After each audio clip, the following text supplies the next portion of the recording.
Hey guys, আসসালামু আলাইকুম, welcome back to my channel. আজ আমি আপনাদের জন্য নিয়ে এসেছি চিংড়ি মাছের মালাইকারি রেসিপি। এই চিংড়ি মাছের মালাইকারিটি আমার অনেক বেশি ফেভারিট। আশা করি আপনারা যদি আমার মতো করে রান্না করেন তাহলে আপনাদেরও অনেক বেশি ভালো লাগবে। তো চলুন দেখে আসি মালাইকারিটি তৈরি করতে আমাদের কি কি উপকরণ লাগছে।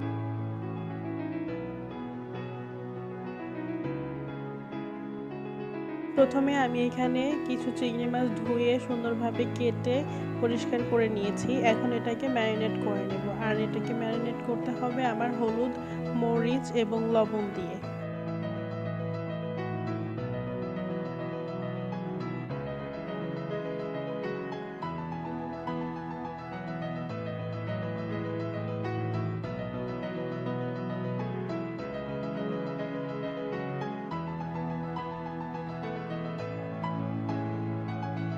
আমার মশলা দেওয়া শেষে এখন আমি ভালোভাবে চিংড়ি মাছগুলোকে মাখিয়ে নিচ্ছি প্রত্যেকটা মশলার সাথে।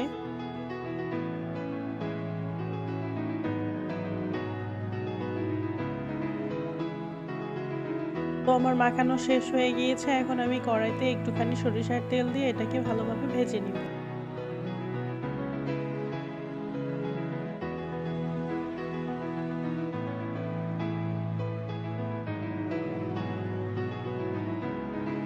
তেলটা গরম হয়ে আসলেই আস্তে আস্তে চিংড়ি মাছগুলো দিয়ে দিতে হবে, আর অতিরিক্ত ভাজার কোনো প্রয়োজন নেই।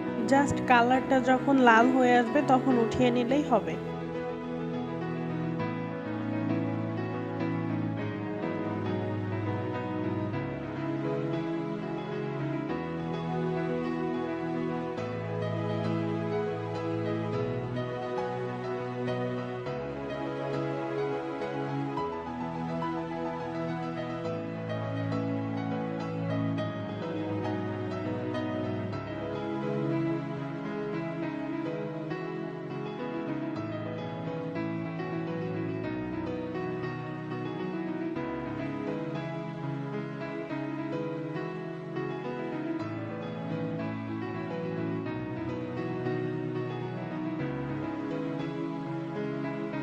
এই তো আমার প্রত্যেকটা চিংড়ি মাছ ভাজা কমপ্লিট হয়ে গিয়েছে। এখন আমি মূল মালাইকারি রান্নাটাই চলে যাব।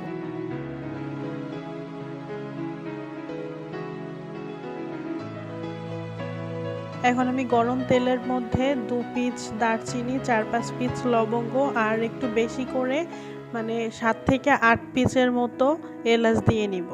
এখন আমি এর মধ্যে পেঁয়াজ বাটাটা দিয়ে দিব, আর এটাকে ভালোভাবে কষিয়ে নিতে হবে।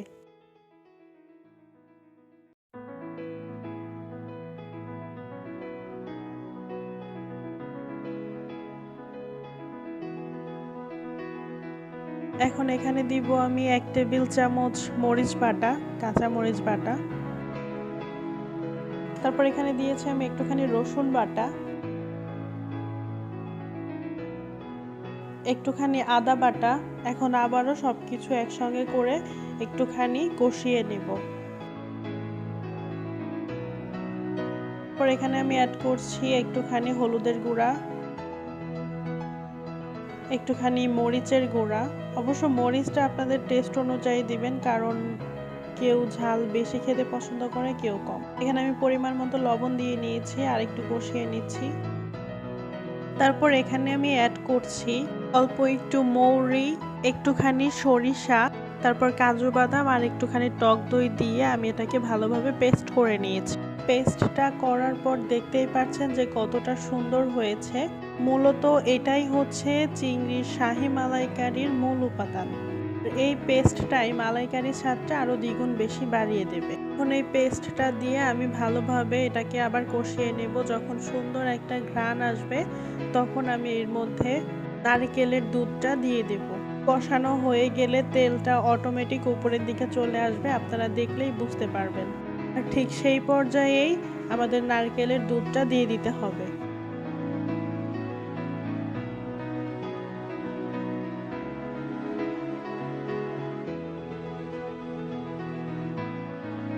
তো দেখতেই পাচ্ছেন আমাদের কষানো কিন্তু শেষ হয়ে গিয়েছে। কত সুন্দর হয়েছে আর স্মেলটা অনেক ভালো আসছে। এখন আমরা নারকেলের দুধটা দিয়ে দিচ্ছি।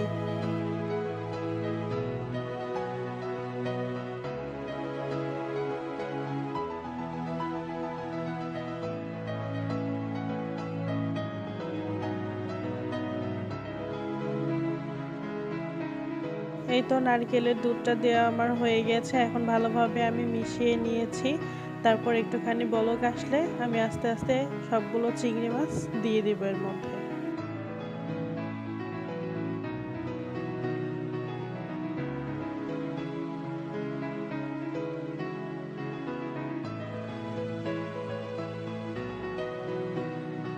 সবগুলো চিংড়ি দেওয়া শেষে চিংড়ি উঠানোর পর যে তেলটুকু আমার অবশিষ্ট ছিল সেই তেলটুকু উপর দিয়ে ছড়িয়ে দিচ্ছি। এটা যখন হয়ে যাবে আস্তে আস্তে গ্রেভিটা অনেক বেশি হবে আর কালারটাও অনেক চেঞ্জ হয়ে আসবে।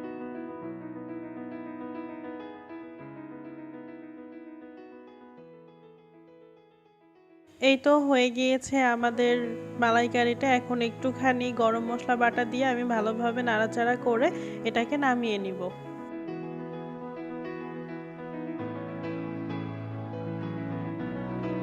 দেখতেই পাচ্ছেন কতটা বেশি সুন্দর হয়েছে আর কত গ্রেভি হয়েছে।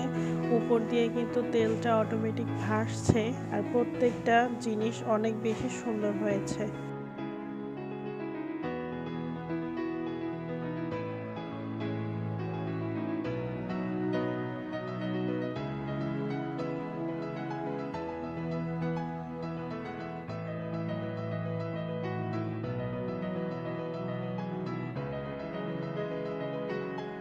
ব্যাস আমার রান্না কমপ্লিট হয়ে গিয়েছে।